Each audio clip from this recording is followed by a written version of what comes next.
이제는 율법 외에 하나님의 한 의가 나타났으니 율법과 선지자들에게 증거를 받은 것이라. 곧 예수 그리스도를 믿음으로 말미암아 모든 믿는 자에게 미치는 하나님의 의인이 차별이 없느니라. 모든 사람이 죄를 범하였음에 하나님의 영광에 이르지 못하더니 그리스도 예수 안에 있는 성령으로 말미암아 하나님의 은혜로 값없이 의롭다 하심을 얻은 자 되었느니라. 이 예수를 하나님이 그의 피로써 믿음으로 말미암는 화목제물로 세우셨으니 이는 하나님께서 길이 참으시는 중에 전에 지은 죄를 간과하심으로 자기의 의로우심을 나타내려 하심이니 곧 이때 자기의 의로우심을 나타내사 자기도 의로우시며 또한 예수 믿는 자를 의롭다 하려 하심이라. 그런즉 자랑할 때가 어디냐 있을 수가 없느니라. 무슨 법으로냐 행위로냐 아니라 오직 믿음의 법이로니라.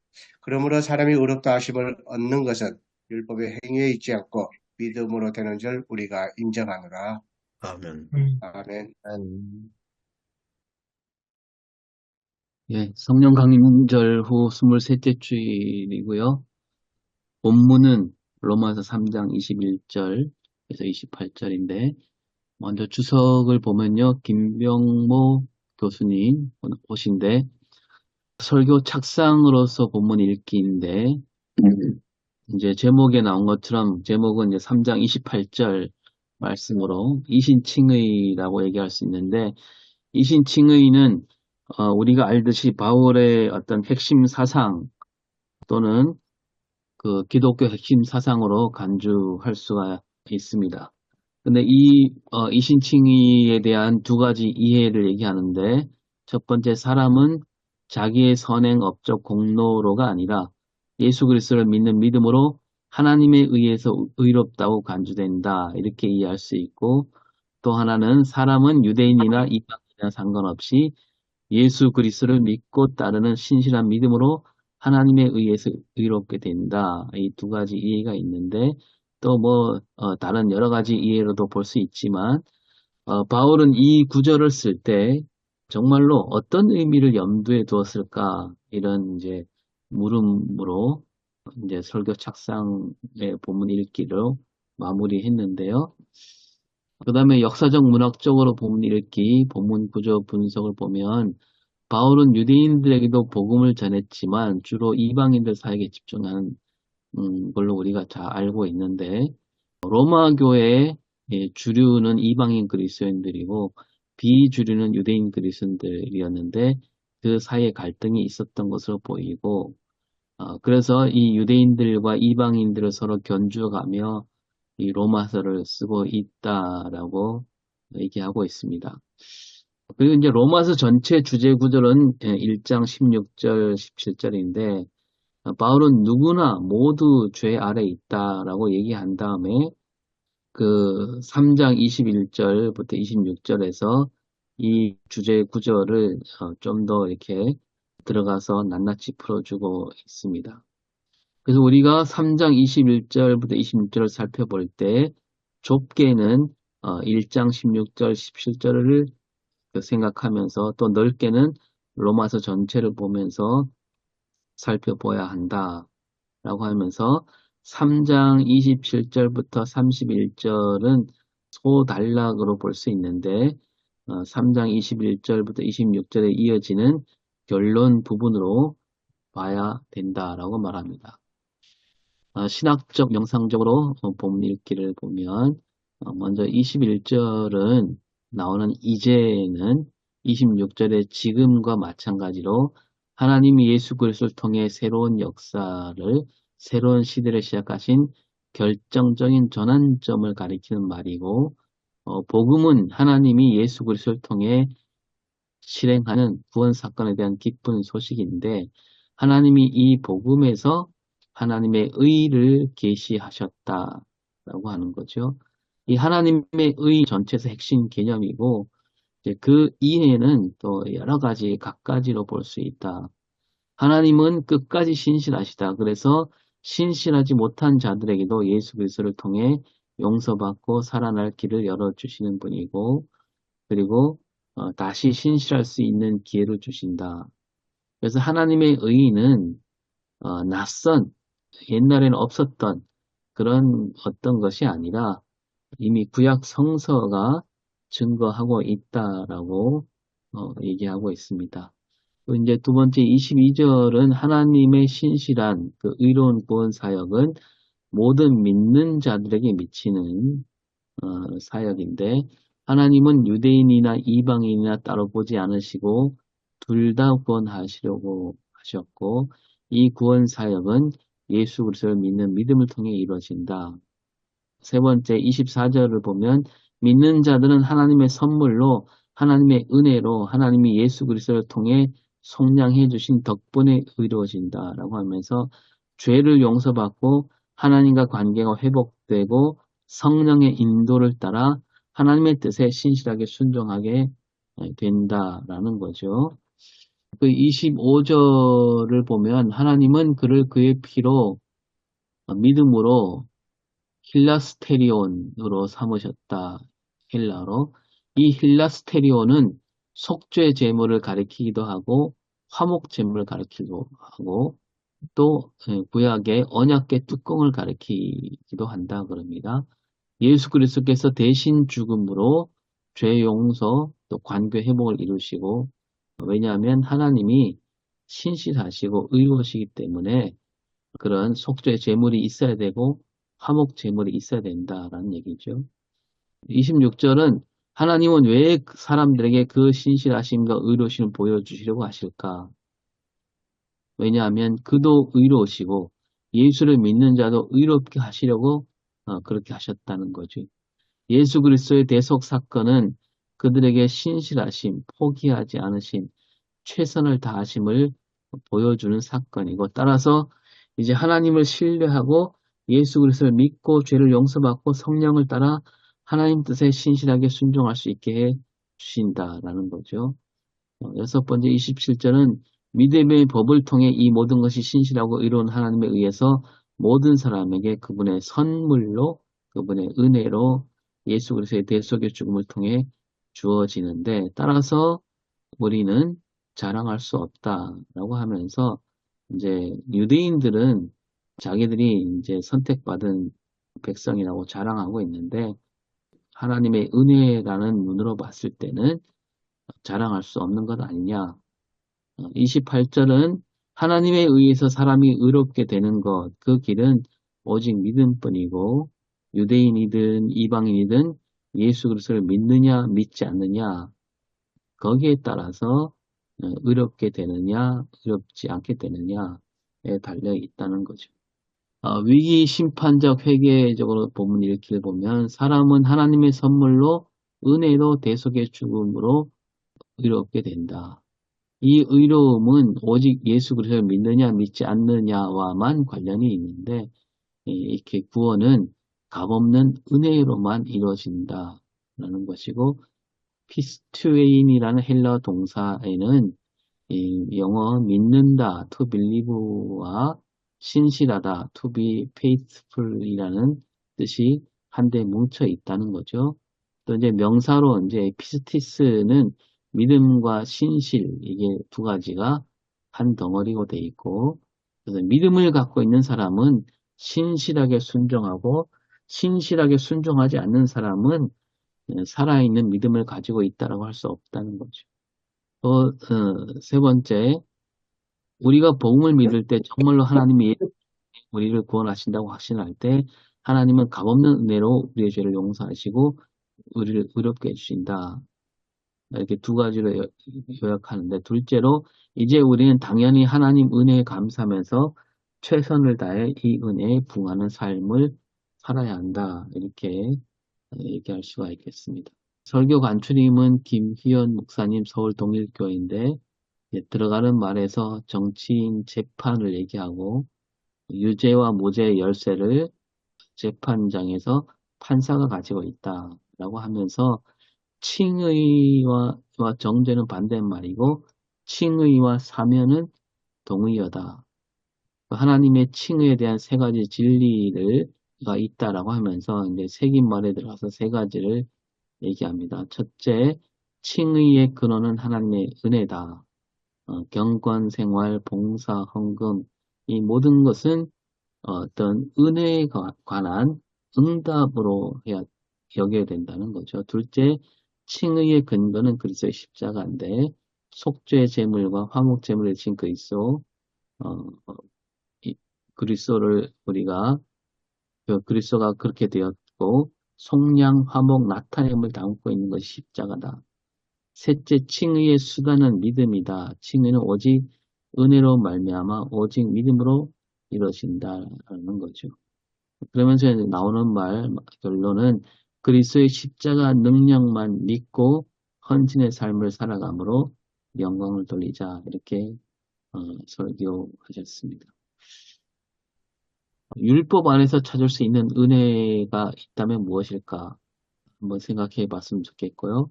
삶이 바뀌지 않는 이신칭의가 있을 수 있는가? 그리고 한국교회는 진정으로 십자가 능력을 믿고 있는가?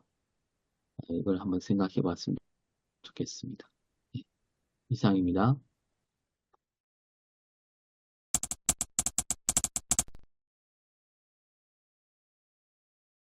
오늘 본문이 다가오는 주일이 교회 갱신주일이자 종교개혁 주일이기 때문에 선정이 된 것 같습니다. 종교개혁 핵심 이신칭의에 관한 해당되는 성경 구절이 연결된 것 같습니다.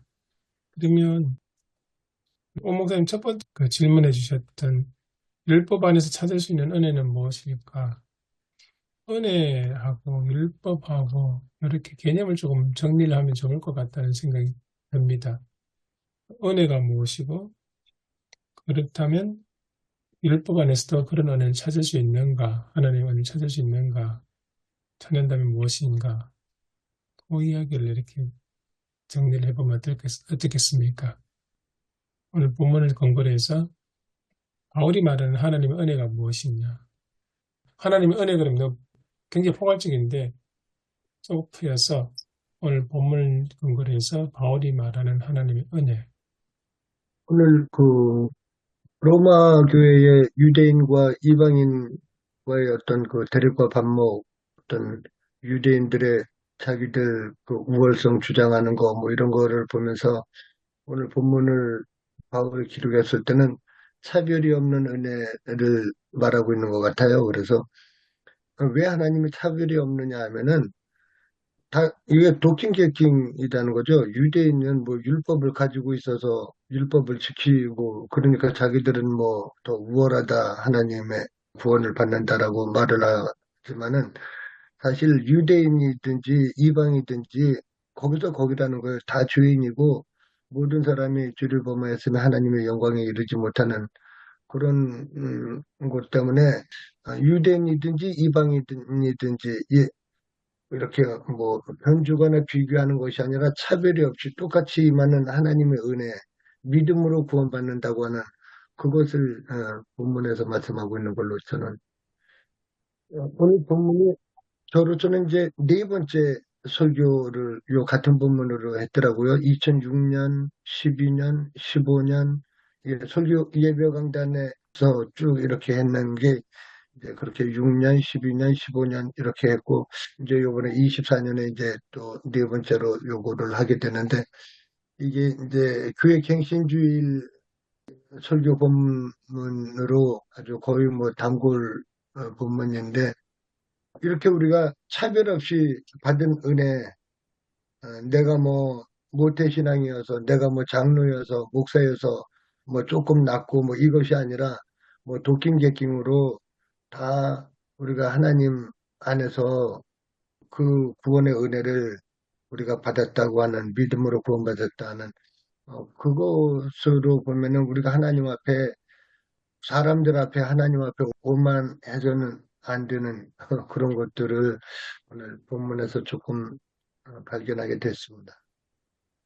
이미 은혜라는 말 안에 뭐 어떤 차별이 없는 거 아니겠어요?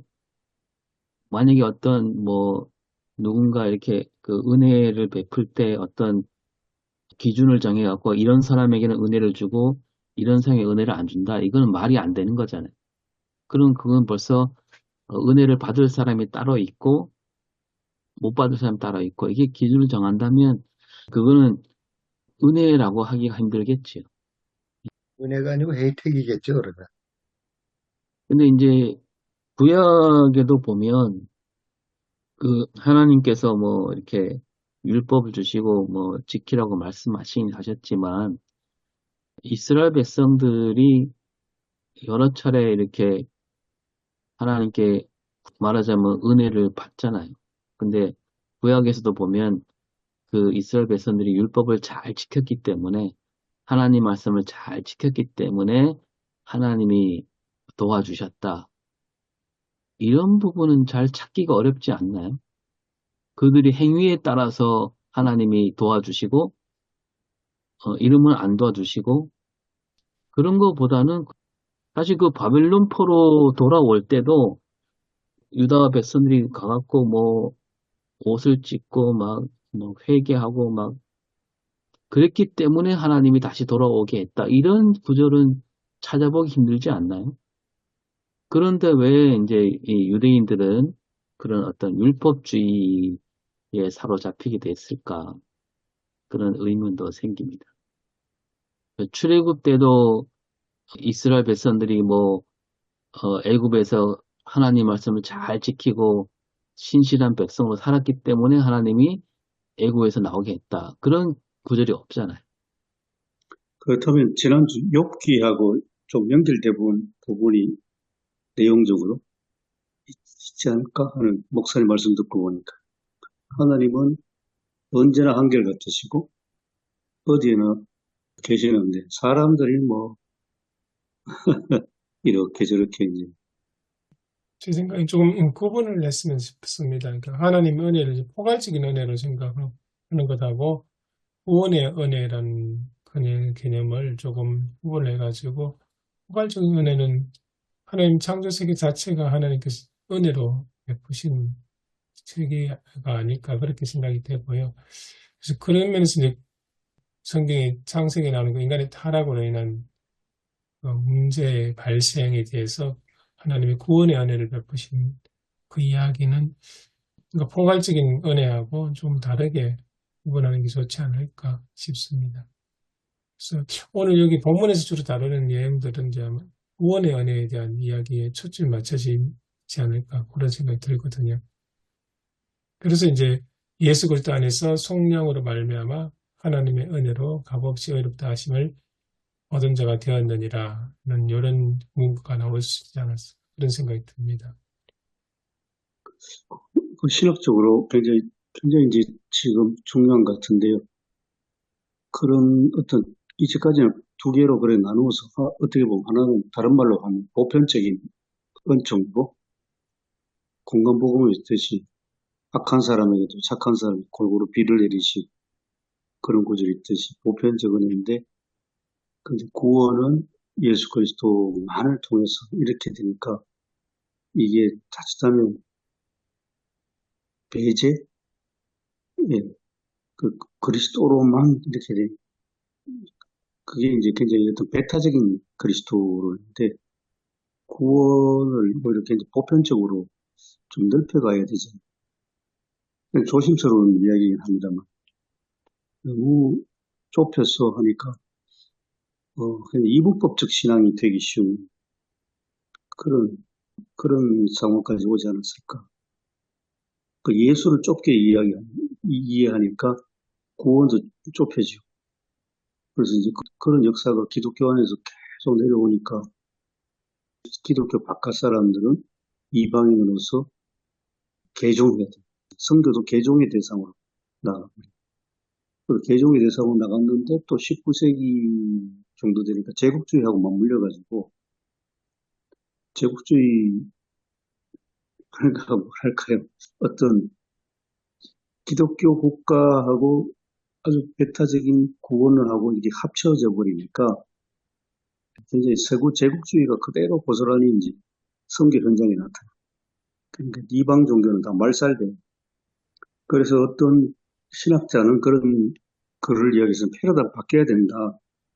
구원이 앞서지는 것이 아니고 하나님이 값없이 주시는 은혜는 사랑이 강조돼야 되지. 너는 구원받았고 나는 구원받지 받지 않았고 이런 식으로 가서는 결국은 이분법적이고 배타적이고 차별하고 배제하고 그렇게 갈 수밖에 없지 않냐. 그런 소수입니다만 그런 비판도 쏟아냈어요. 그 교수님 말씀에 따르면 이제 초기 기독교가 유대주의와 이제 맞서서 이렇게 그 어떤 말하자면 교리를 이렇게 만들어 갔는데 결국은 또 역사가 흐르면서 기독교가 유대교를 그대로 본떠서 예, 유대 이방인과 자기들 구분하듯이 예, 예, 기독교 세계와 비기독교 세계를 구분해서 완전히 저쪽은 그냥 거의 악의 세력으로 생각하고 예, 그러다 보니까 뭐 전쟁도 많이 생겼고 예, 예, 그렇게 된 것 같아요. 예, 맞습니다. 예, 다 바로 이제 그런 해석이 유대율법주의에서 굉장히 하나님께서 선민 의식을 깨뜨리는 게 이제 이방 사람들도 그리스도 안에서 이제 구원에 들어오게 하셨는데 기독교 역사가 흘러감에 따라서 기독교가 똑같이 유대교 전체를 밟아가지고 선민의식, 배타주의 그렇게 흘렀던 그 비판이 있습니다.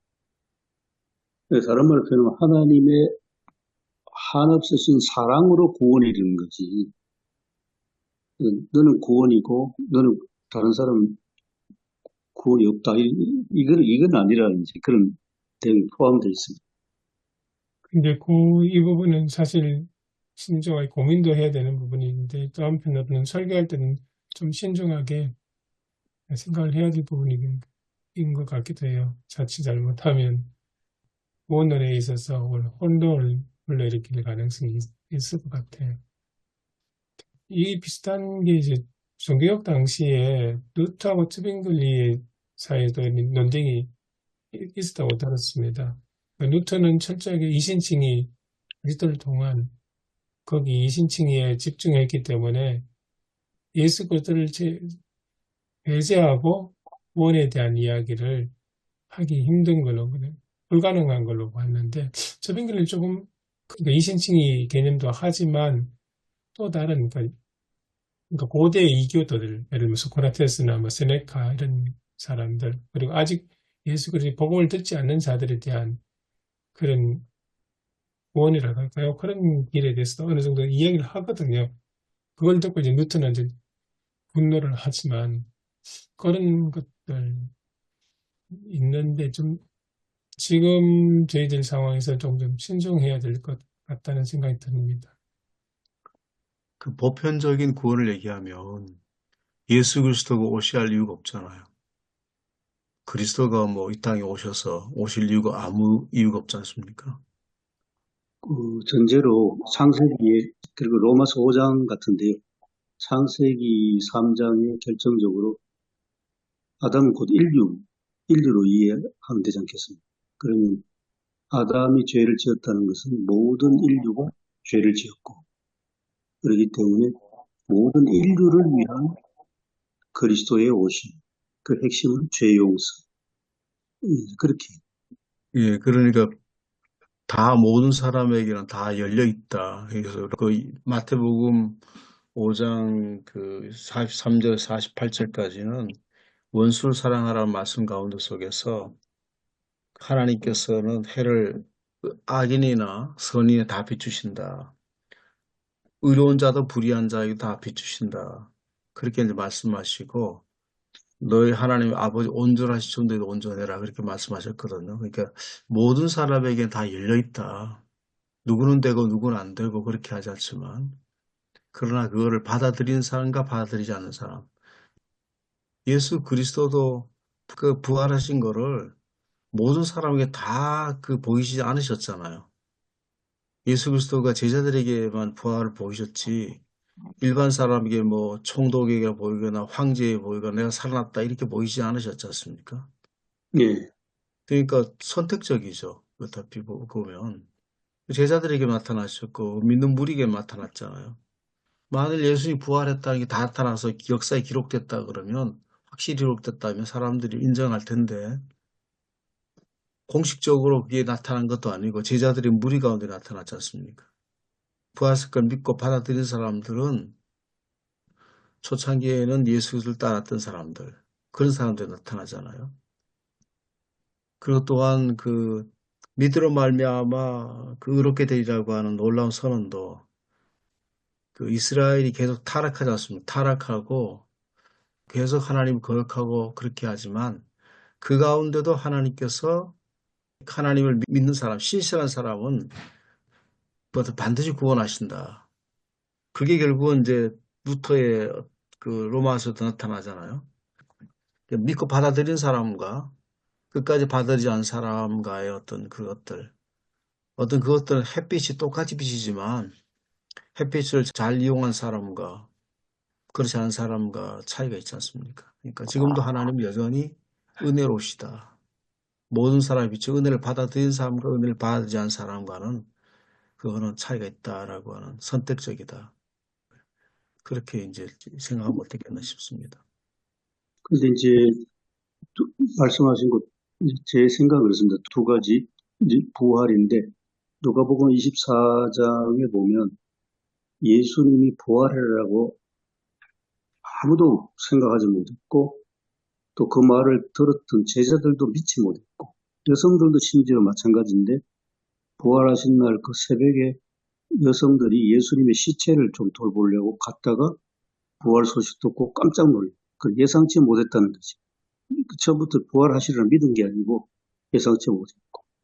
여성들이 깜짝 놀랄 그 경험하고 제자들한테 이야기하니까 제자들도 역시 아무도 믿지 않았고 여성들이 그냥 헛것을 봤다. 허탄한 얘기를 한다. 그리고 제자들도 아무도 안 믿었고. 그래서 성경 계속 읽어보면 부활하신 예수님이 엠마오 두 제자에게 나타나도 역시 못 믿었고 안 믿었기 때문에 예수신지는 모르고 그냥 길 가다가 저는 그 오스카 쿨만 설명 듣고 참 저도 많이 깨달았는데요. 예수님께서 떡을 집어서 주시는 순간 제자들의 눈이 밝아졌다. 이게 결정적이구나 하는 생각이 들었는데 결국 이게 하나님의 은혜라고 저는 그렇게 이해했어요. 아무도 믿지 않았고 뭐 죽었던 사람이 어떻게 다시 살아나? 다들 그런 생각으로 꽉 잠겨 있었는데 그런데 예수님이 오셔가지고 떡을 떼어주심으로 눈이 밝아져서 그들 눈이 떠졌다. 이게 은혜고 이게 구원의 역사구나. 그래서 이제 부활이 이제 그 후에 이제 퍼졌는데 예수님이 성천하실 때도 제자들은 여전히 긴가민가 하면서 하나님 나라를 회복할 때가 지금입니까? 그렇게 물으니까 예수님이 때와 기한은 하나님이 아시는 거고 성령이 역사하면 너희가 내 정인이 된다. 그게 다 어떻게 보면 제자들은 하나도 그게 1도 공로가 없지 않습니까? 1도 믿음도 없어 보이고. 그런데 예수님이 직접 오셔서 다 하시고 하나님의 은혜. 루터도 저는 그렇게 이해했어요. 루터도 그 과정을 보면 처음부터 뭐 어릴 때부터 서원에서 성직자로 나선 것도 아니고 루터도 역시 광부 아들로 태어나가지고 흑수저인데 그 흑수저로서 아버지가 쟤를 공부 잘 시키면 나중에 이제 법학을 공부시켜가지고 요즘식으로 변호사가 되게 하고 출세하고 가문의 영광이 되겠다. 그 길을 쭉 가다가 벼락 체험해가지고 죽음을 경험하고 제 이해입니다. 저는 루트가 그냥 수도사가 된 게 아니라 죽음을 피해서 수도원으로 도망쳤다고 저는 그렇게 생각합니다. 그래가지고 수도원에 가서 해결이 되냐? 전혀 안 되고 계속 고뇌만 하고 뭐 고행하고 기도하고 수도사로서 온갖 짓을 다 해도 풀리지 않는, 죽음의 문제가 풀리지 않는 그런 상태에서 결국은 번개불 맞은 두 번째 저는 벼락이라고 받은 게 로마서 1장 17절에 가서 하나님의 은혜를 체험합니다. 그래서 공로가 아니고 선행도 아니고 전적으로 하나님의 은혜로다. 이 사도 바울처럼. 그런 걸로 봐서는 이게 이제 20세기 들어와서는 신학으로 두 사람이 큰 논쟁을 합니다. 칼 발트하고 레오나르도 라가츠라. 발트는 전적으로 100% 언제나 하나님의 은혜다. 그런데 라가츠는 처음 출발은 하나님의 은혜 맞다. 그런데 그 하나님의 은총 속에서 사람이 뭔가 응답해야 되지 않냐. 구체적으로 천국 문을 여는 열쇠는 사람이 만들 수 없어서 하나님이 만들어 주시지만은 하나님이 만들어 주시는 열쇠로 문을 여는 것은 내가 열어야 되지 않냐. 그게 라가치거든. 그 빨트는 노 했어요. 문을 여는 것도 하나님이 열어주시는 거다. 사람이 물론 동요를 하지만은 100% 하나님의 은혜죠. 그래가지고 둘이가 막 엄청 평생 신학 논쟁을 하다가 이제 그걸로 끝났습니다. 그렇게. 여기 신학적인 굉장히 중요한 게 있는데 100% 하나님의 은총은 맞죠. 맞는데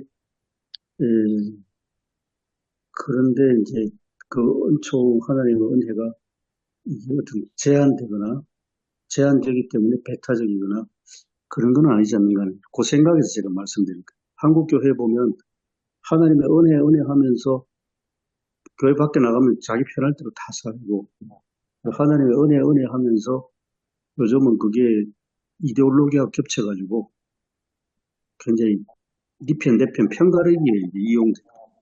그런 현실 아닌가 싶어서 말씀드립니다.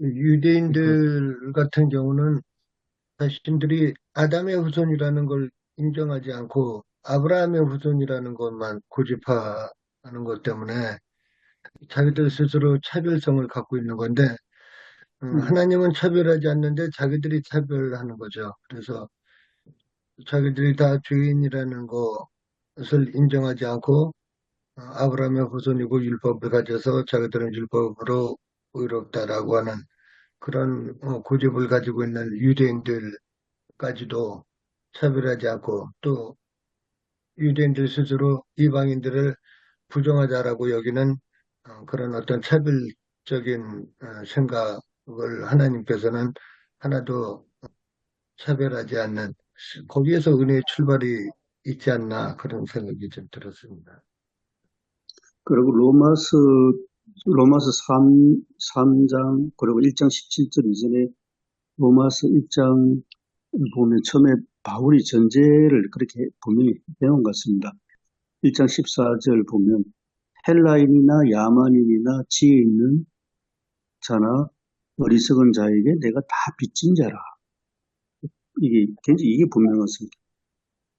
1장 20절에 가면 창세로부터 그에 보이지 아니하는 것들 곧 그의 영원하신 능력과 신성이 그가 만드신 만물에 분명히 보여알려졌나니 그러므로 그들이 핑계치 못할 것이라. 뭐 이런 것들.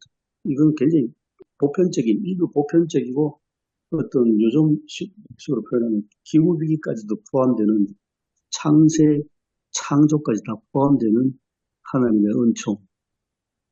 우리로 볼 때 하나님의 선택인데 그 선택도 하나님의 주도적이잖아요. 그렇죠. 예, 그것조차도 하나님의 은혜라는 거죠. 예. 하나님이 아브라함을 선택하신 것, 아브라함보다도 또 훨씬 모든 것들이 있는 사람도 있음에 불구하고 아브라함을 선택하신 것이라든지 예. 이걸 또 하나님이 주도적인 것도 은혜인 거죠. 우리가 볼 때는 편파적이고 우리가 볼 때는 좀 선택적인 것 같은데 그 자체도 하나님의 은혜라고 이렇게 볼 수밖에 없을 것 같습니다. 예, 맞습니다. 창세기 12장 아브라함 부르셨을 때도 저는 이렇게 보니까 부르셨을 때에 약속을 하시고 어떤 약속의 내용은 굉장히 보편적 아니겠습니까? 자손에 대한 약속이 뭐 하늘의 별처럼 바다의 모래처럼. 그런데 막상 길을 떠나서는 아브라함에게 믿음이 저는 전혀 안 보이거든요. 그냥 가뭄을 만났을 때 네게브에서 하나님께 기도해야 되는데 기도한 적도 없고 그저 어디 가면 양식이 많이 없겠냐. 정보력에 의존한, 기도가 아니고 정보력에 의존하고 그러고 정보력에 따라서 애굽으로 가는데 가다가 보니까 걱정이 되는 거예요. 걱정은 자기 아내가 너무 아름답다는 애굽 사람 남자들이 자기 아내를 죽이지 않을까. 그래가지고 그때도 기도하지도 않고 그냥 거짓말하기로 약속하지 않습니까? 너하고 나하고 남매라고 그렇게 거짓말하기로 하자. 그리고 애굽에 들어가서 실제로 남매라고 속이니까 왕궁에 초대받아가지고 이제 잔치하는데 아내가 너무 아름다우니까 왕이 후궁 삼으려고. 그러면 이제 아브라함은 이제 잘 얻어먹고 재산을 얻는데 이제 제가 보기 하나님의 약속은 무산되는 것 같아요. 그래 되면.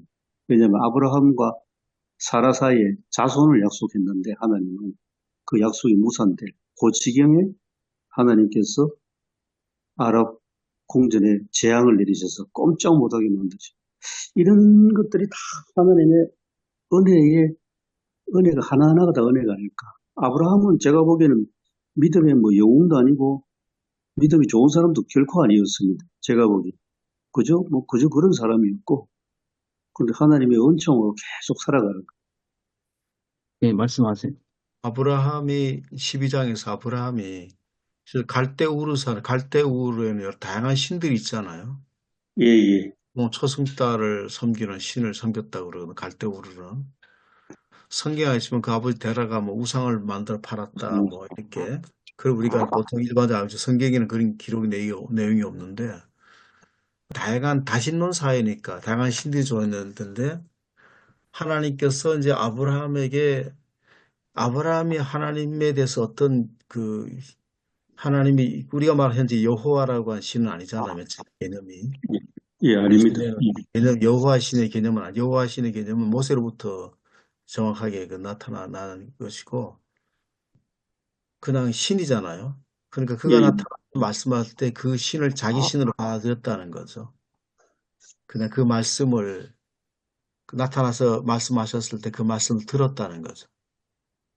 그러니까 들음으로 그게 결국은 하나님 보시기에는 그게 의로움 되었다는 거죠. 그러니까 이제 아브라함이 하나님을 믿는 게 그냥 한 번으로 딱 완벽한 게 아니고 제가 보기에는 적어도 자식 낳는 그거만 봐도 12장부터 시작해서 20장까지 계속 점진적으로 발전해 간다 할까? 점진적으로 확전해 가는 것 같아요. 이제 나이 많아서 약속에 대해서.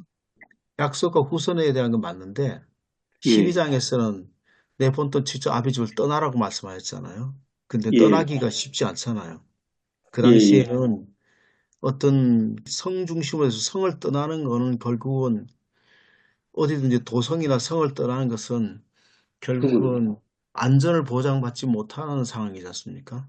예, 맞습니다. 고대 사회 같은 경우는 그 시족의 무리를 떠나는 것은 절대로 안전과 생명을 보장할 수 없는 그런 상황인데 떠나라고 얘기했거든요. 그러니까 그걸 듣고 그냥 떠나지 않습니까? 그냥 가나안은 내 땅으로 내려왔지만 그래서 말씀하시는 거를 그대로 그거를 들었다. 그것이 하나님으로부터 그가 특별히 무슨 공로나 그 대단한 걸 가진 거 가졌은 게 아니라 그 말씀을 그대로 그냥 받아들였다는 거죠. 그걸 하나님께서 의뢰이시지 않겠나 그렇게 보고 신약 시대에도 우리가 그렇게 했습니다. 그 신약 시대에도 예수가 그리스도라고 하는 걸 아무도 안 믿잖아요. 예수의 부활 사건도 누가 안 믿지 않습니까? 예. 그런데 예수가 그리스도라는 사실을 그냥 믿은 거죠. 예수가 하나님 보내시었던 메시아라는 사실을 믿은 사람들에게는 하나님께서 그를 살리신다. 네, 사도행전 2장 이하부터. 예.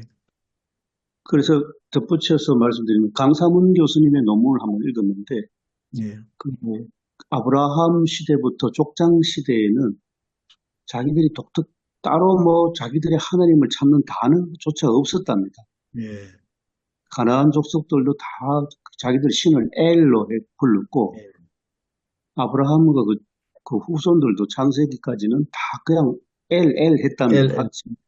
엘 했는데 근데 믿음의 내용이 이제 달라진 거예요. 가나안 족속들이 엘 하는 발음은 똑같지만 내용은 이제 달라지다가 결국은 이제 말씀하신 것처럼 하나님 모세 당신 누구십니까?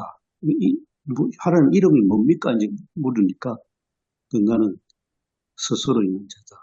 이제 그때부터 발음할 수 없는 자음 4개지 말. 그때부터 이제 야훼 나옵니다. 그 강사문 교수님 설명이었어요.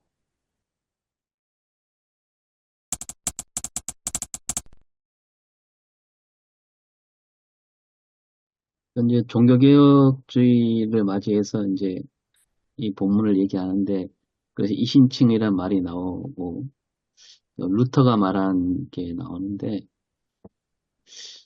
제가 볼 때는 이신칭의란 말도 우리가 좀 더 따져봐야 되겠지만, 믿는 사람에게 의롭다 칭함을 받는다 했을 때, 믿음으로 구원을 받는다란 말이 뭐 크게 보면 같은 말일 수 있지만, 조금 들여다보면, 믿음으로 구원을 얻는다란 말과 믿음으로 의롭다 칭함을 받는다란 말은 조금 제가 볼 때는 좀 결이 다르지 않나라는 생각이 들거든요. 이제 구원 얘기는 이제 중세 시대에 워낙 우리 기독교 교회를 단순화시켜갖고 구원 천국 간다 이런 도식으로 했잖아요. 그래서 뭐 면죄부 받으면 면죄부를 사거나 뭐 동전이 떨어진 소리에 따라서 뭐 죽은 조상도 천국으로 간다 이런 식으로. 근데 그거는 사실 우리 기독교의 어떤 핵심 교리가 아니잖아요. 예수님도 우리가 지난번에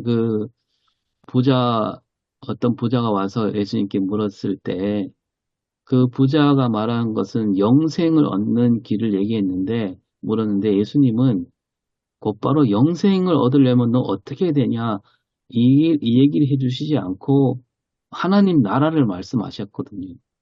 그러니까 하나님 나라를 이루는 게 영생을 얻지 못할 자가 없다라고 하셨을 때 그 말은 내세에 있을 일이다. 그런 뜻으로 저는 들리고 지금 네가 뭘 해야 되느냐. 나를 따라와라. 하나님 나라를 이루는 길에 참여해라.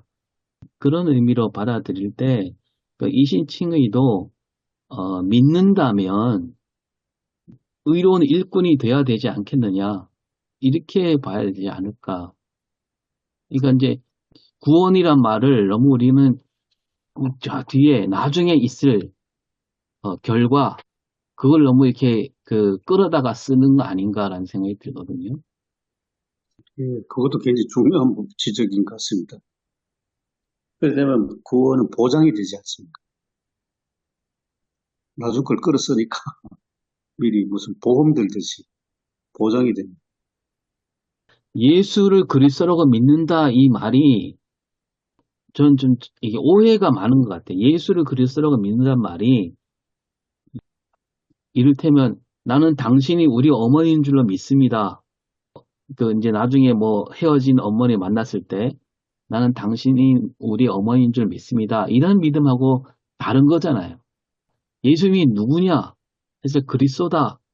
저분이 그리스도임에 틀림없다. 이렇게 믿는 그 믿음이 아니라 예수를 그리스도로 믿는다는 말은 내가 예수님이 가르치신 내용과 예수님이 가신 길을 난 믿고 가겠다라는 의미의 믿음이지 예수님의 어떤 누구냐, 누구인 줄로 믿습니다. 이런 믿음이 아니잖아요. 예. 그러니까 그리스도라는 말 안에는 예수님이 나의 왕이란 얘기잖아요. 그 예, 왕이라면 그 왕의 명령을 따라서 여기도 그런 얘기 나오지만 순종하는 거잖아요. 예, 왕이라고 믿는다면 왕이 가라는 길로 가야죠. 그게 믿음이지. 나는 당신이 왕인 줄로 믿습니다. 여기서 끝나는 건 그 믿음이 아니지. 예, 예. 그리고 한국교회 어떤 믿음의 현실을 두고 하시는 말씀이죠, 목사님. 네. 그러니까 믿음이란 말을 우리가 너무 뭐라고 해야 되나요? 주술적으로 생각하는 경향이 너무 짙은 거죠. 저도 비슷한 얘기를 한 것 같은데요. 이신칭이 정확하게 하나님의 은혜로 예수 그리스도를 믿음으로 구원받는다 했을 때 그 믿음이라는 게 역사적 사실에 대한 인식은 아니라고 분명히 이야기하거든요. 그러면서 어떤 비유를 하나 드냐면 배에 대한 비유를 들어요. 그러니까 배가 있는데 이 배가 튼튼하고 항해도 장거리 할 수 있고 뭐는 이런 그러니까 배를 만든 사람이 설명을 한다 했을 때 그걸 인식하고 이해하고 받아들인다. 그런 게 믿음이 아니고 그걸 믿고 그 배를 타고 항해를 하는 그런 개념까지 이야기를 하거든요. 정말 믿음이라면 이해하는 것, 인식하는 것 차원에 끝나는 게 아니고 그 배를 타고 항해를 하는 그런 개념까지 나가거든요. 그런 면에서 생각할 때 아까 오 목사님 말씀하셨던 게 믿음이라는 게 저는 오히려 예수 그리스도를 내 삶의 주인으로 모시고 그분을 따라서 같이 살아가는 게 믿음이 아닐까. 그러면 가치관이 완전히 바뀐다는 의미도 되거든요. 이전까지 있던 뭐 나의 욕심이나 아니면 탐욕이든지 아니면 세속적인 뭐 출세, 명예 이게 아니고 예수님이 말씀하셨던 그 가치관, 하나님 나라의 가치관을 내 삶의 중심으로 삼고 예수님의 가치에 따라 살아간다. 그게 믿음이야. 그러니까 뉴트가 이야기했던 식도 그런 식 이야기 한 것 같아요. 빌립보서 3장이죠. 예수를 믿고 보니까 가치관이 변화되고 네, 이전에 좋던 것은 다 분투처럼 여기고 그다음에 이제 종말론적인 삶의 목표가 생기면서 붙잡은 것도 아니고 그 사로잡힌 바 된 것을 잡으려고 쫓아가노라. 사실 이제 오 목사님 말씀하신 것도 그거 그 뜻 아니겠습니까? 네, 네. 그런 의미 같아요.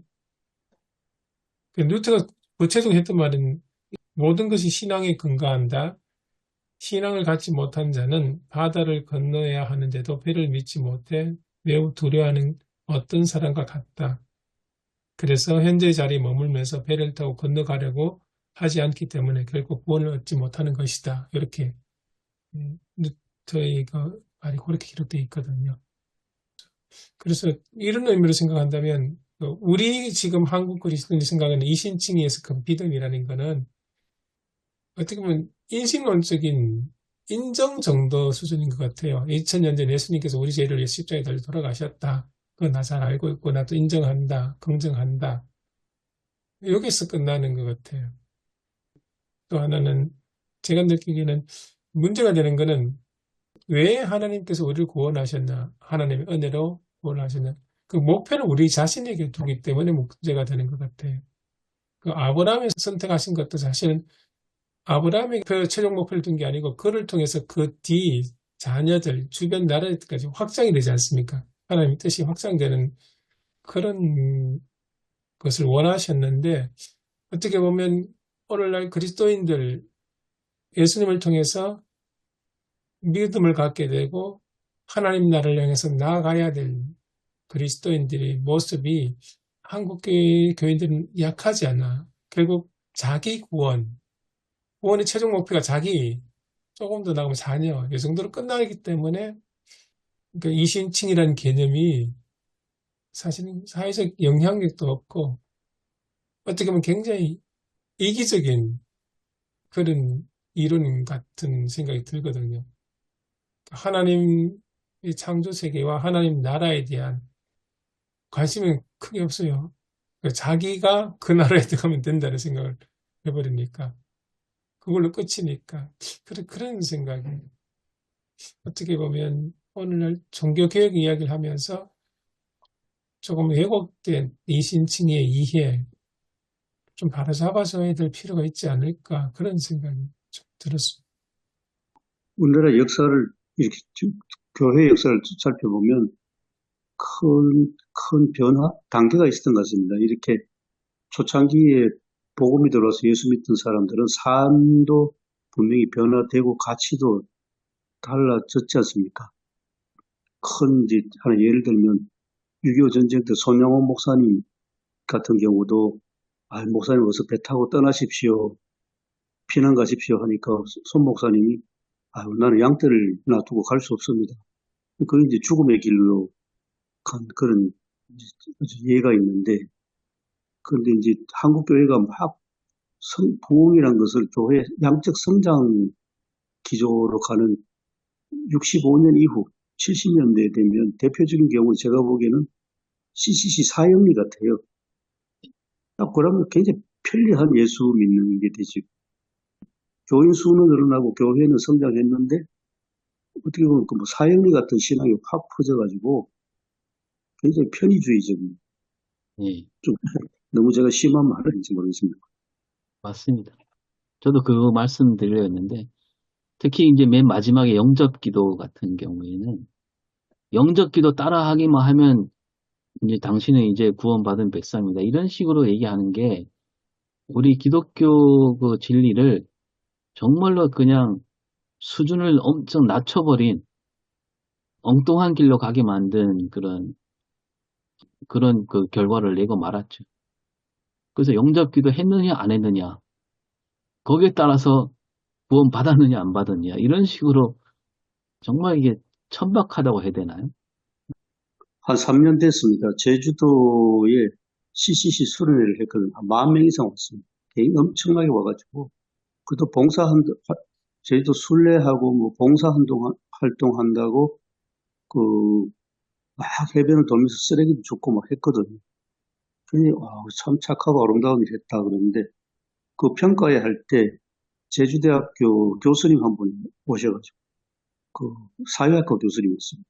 교회 장로님이신데, 쓰레기 같은 거 줍는 것은 제주도에서 다 하는데, 학생들이 와서 정말 해야 할 일은 그 해변가에 사시는 노인들 찾아가가지고 그동안 어떻게 사셨습니까? 하고 노인들 이야기를 열심히 듣는 게 그게 봉사다 그랬어요.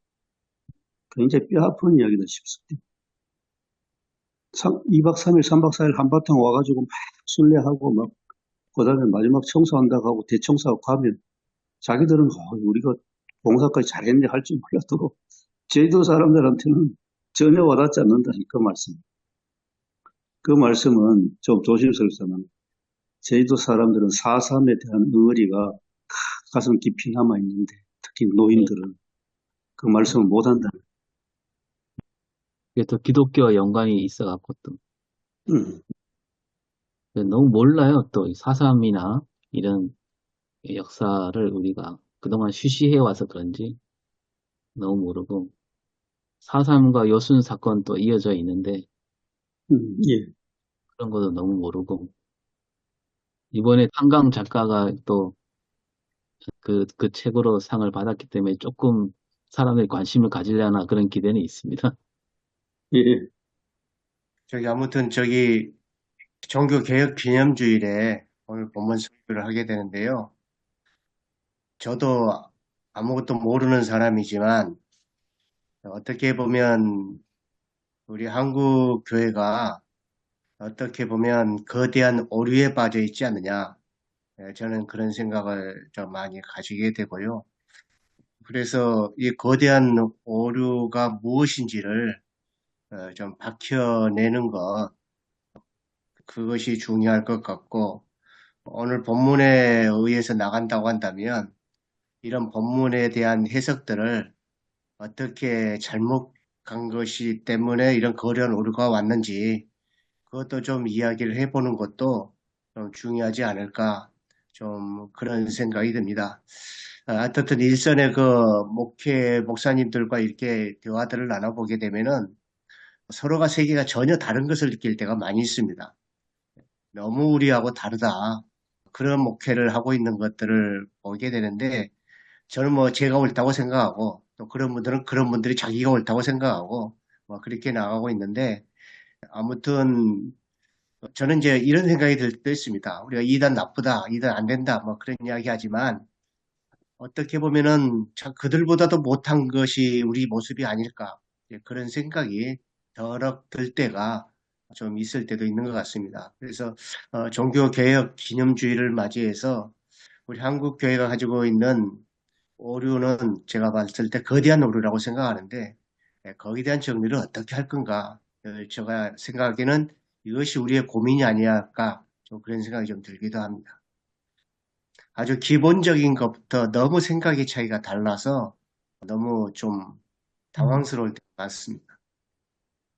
그러실 것 같아요. 참, 일선 목회 현장에 계시는 분들은 참 고민도 많고 어려움 많으실 생각됩니다.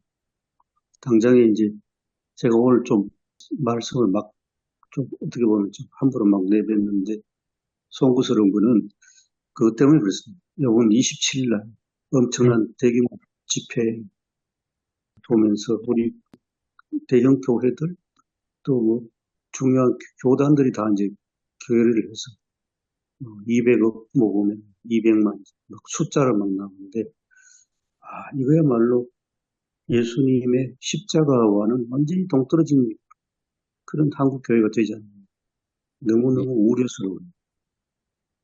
예, 그 문제도 굉장히 좀 우려스럽게 보는 분들이 좀 많이 있는 것 같습니다.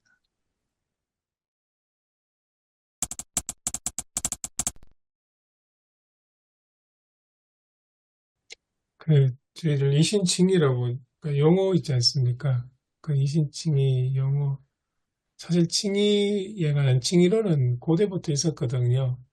어거스틴의 칭의론부터 쭉 내려오는데, 보다 보니까 이신칭이 보통 영어로 justification을 사용하는데, 그래서 우리 칭의라고 개신교 속에 사용을 하는데, 가톨릭 쪽에 보니까 똑같은 justification을 쓰는데, 의화라는 영어로 번역을 하더라고요. 우리 한국 가톨릭 쪽에서.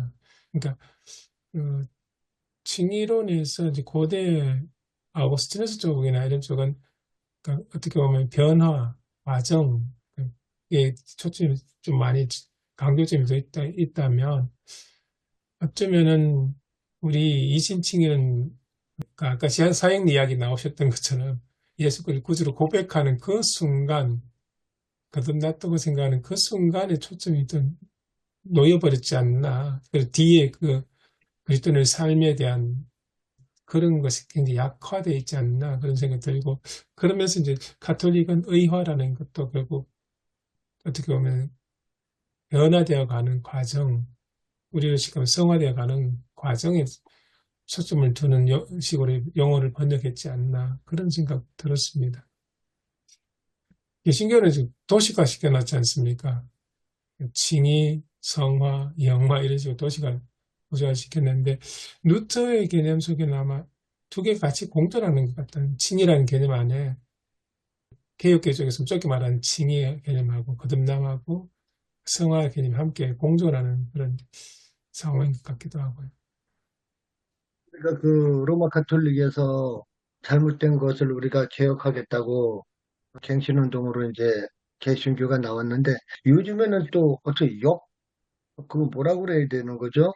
오히려 로마 가톨릭의 그런 어떤 또 좋은 모습들을 동경하고 그쪽을 또 선망의 눈소리로 이렇게 보게 하는 왜냐하면 우리 기독교 현재의 모습이 너무 또 아닌 그런 모습이 있어서 오히려 그쪽으로 돌아가는 게 오리지널로 돌아가는 것 같은 착각이 들 정도로 또 가톨릭의 또 좋은 모습들이 간간히 또 보인단 말이에요. 그래도 이건 좀 우리가 거기서 개혁하자고 나왔는데 오히려 그쪽으로 그 동경하고 그렇게 하는 모습들이 참 아이러니하다 그런 생각도 조금 듭니다. 기독교는 좀 추악해 보이는 이미지 같고 가톨릭은 좀 뭐라 그래야 되죠? 깨끗한 것 같은 그런 이미지.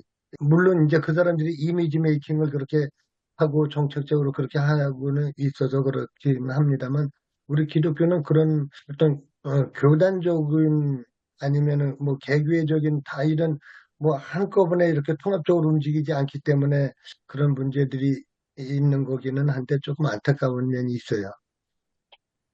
뭐 지금 카톨릭은 또 중세 카톨릭하고 많이 다르기는 하지요. 이제 그렇다고 해서 카톨릭이 지금 정말 완벽하다는 얘기는 아니지만 2차 바티칸 공회 이후에 카톨릭은 뭐 그 완전 계단식으로 완전히 달라졌잖아요. 한 계단 올라가는 것처럼 그런 게 또 있긴 하고, 아무튼 저는 뭐 여기서 이제 율법의 행위가 아니라 그랬는데 그 세관점주의자들은 여기서 말하는 율법의 행위는 율법 전체를 말하는 게 아니고 그 당시 이제 유대인 사회에 남아있던 정결법과 안식일법 그 두 가지만 갖고 이제 얘기를 하거든요. 그 유대인들이 그 두 가지로 이제 유대인과 비유대인을 나누고 있다는 거죠. 정결법과 그 안식일법. 그래서 이제 그걸로만 거기에 해당하는 사람만 선택받은 백성이다 이렇게 생각할 때 바울이 그게 아니다라고 했다는 거죠. 그래서 이제 바울이 율법 전체를 뭐 부정한 게 아니다. 그렇게 얘기하면서 뭐 샌더스 같은 사람은 언약적 율법주의인가요? 뭐 그런 얘기하면서 구약 성경에 나타난 율법도 그 안에 언약이 있고 거기도 은혜가 있다. 그렇게 얘기를 하기도 합니다. 예. 아무튼 여기서 그 율법을 하여튼 이야기할 때에 그 구약 전체의 율법을 좀 무시하고 은혜를 강조하는 그런 식으로 생각하는 것은 조금 잘못 생각할 것 같다는 생각이 들고요. 아무튼 예수님도 저도 뭐 설교 준비하면서 보니까 모세 그 율법이나 또 구전법이나 그런 것들에 대해서 하나도 손도 대지도 않으시고 다 지켜야 된다. 오히려 그것보다 더 나은 의를 행해야 된다. 했던 것이 예수님의 말씀이었고 또 바울도 역시 이제 뭐 그런 기조를 가지고 있겠지만 오 목사님 방금 말한 대로 뭐 정결법이라든지 뭔가의 한계 안에서 또 그것을 이야기 않았을까 그런 생각이 좀 들기도 하기도 하는 것 같습니다. 정교육 쪽의 이야기를 하려면 율법과 그 복음에 대한 이해관계 자체도 사실 종교개혁자들 다 통일된 게 아니고 루터도 다르고 주빈걸리와 칼빈의 입장도 달라가지고 어느 쪽의 이야기하기도 좀 그렇고 그리고 우리 특히 개혁계 이제 주빈걸리 칼빈 쪽에 보면 연속성을 이야기하죠. 그러니까 율법 자체가 구약의 말씀이고 그 하나님의 계시로서 주어진 거지 않습니까? 그런 관점에서 뭐 의식법이라든지 시민법 이런 상황에서는 아니더라도 좀 더 그 율법의 정신이나 그 도덕법적인 쪽에서는 거의 계속 이어지는 걸로 그렇게 보죠. 의식법은 이제 예수 그리스도를 통해서 온전한 완성을 보기 때문에 더 이상 유효하지 않다는 그런 쪽에 생각을 하고요.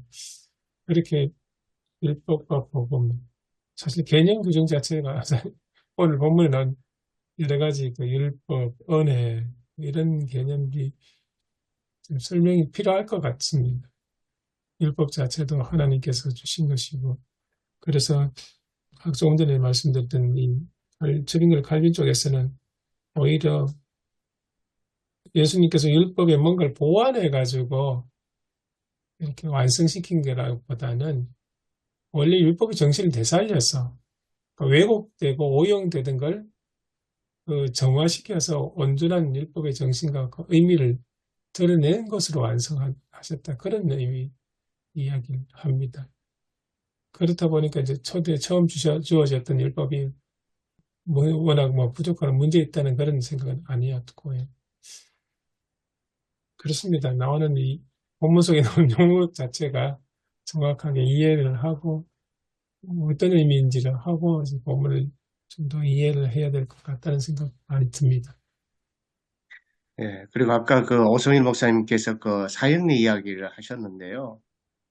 사실상 지금 이제 종교개혁 기념주의를 맞이해서 사실상 사형리에 대한 그 잘못된 부분들을 한국 교회에서 전반적으로 좀 수정해 줘야 할 필요성이 정말 저는 중요한 부분이라고 좀 생각이 들기도 합니다. 사회영리가 어떻게 보게 되면은 기독교 왕국화, 또 예루살렘 성전화, 뭐 이런 것들을 가속화시키는데 크게 기여했던 그런 부분이 아니었는가 그런 생각이 좀 들고요. 어떤 부분에 있어서는 맞는 부분도 많이 있지만 그러나 사회영리가 결과적으로는 또 틀린 부분들도 많이 있기 때문에 여기에 대해서 좀 정확하게 한국교회 성도들을 다시 교육시켜 줄 수 있는 그런 것들이 좀 필요하고 또 아울러 이것과 함께 종말론에 대한 거 그것도 다시 좀 재형성을 해줄 필요가 있다. 그런 생각이 많이 들고요. 어떻든 이 과거의 교육들로 인해 가지고 형성돼 있는 한국교회 신앙의 체질 이것을 좀 이제 사실상 갱신되어야 될 제2의 개혁이 돼야 할 그런 부분인데 큰 과제다. 그런 생각이 좀 많이 듭니다. 예.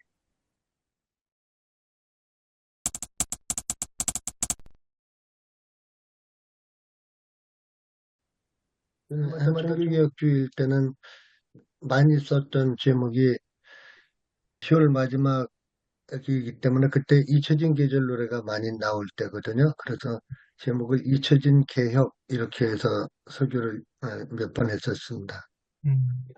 예, 잊혀진 게. 저희는 이영기 교수님이 다음 주 설교를 하십니다. 아, 복음의 재발견, 주제, 복음의 재발견이라는 제목으로, 예, 적합한 분이 하시니까 예, 한시름 들으시겠네요. 예, 그 이영기 교수님 원고를 좀 미리 올려주시죠. 그럴까요? 아, 이영기 교수님, 예, 제가 한번 달라 그래가지고, 예, 전번에는 원고를 주셨었는데, 예, 이번에 안 주셨어요. 그래서, 달라고 해서 한번 올려보겠습니다. 예.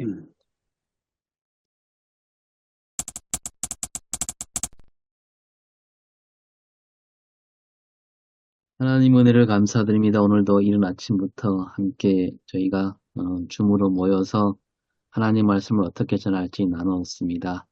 나눌 때마다 우리의 모자람을 다시 또 확인하게 되는데 하나님께서 은혜를 베푸셔서 지혜와 명철을 더하시고 한 주간 동안 잘 묵상해서 하나님 뜻을 올바르게 올곧게 잘 전할 수 있는 저희가 되게 하여 주시옵소서. 감사드리며 예수님 이름으로 기도합니다. 아멘. 아멘. 네, 예, 감사합니다. 수고하셨습니다. 감사합니다. 수고하셨습니다. 감사합니다.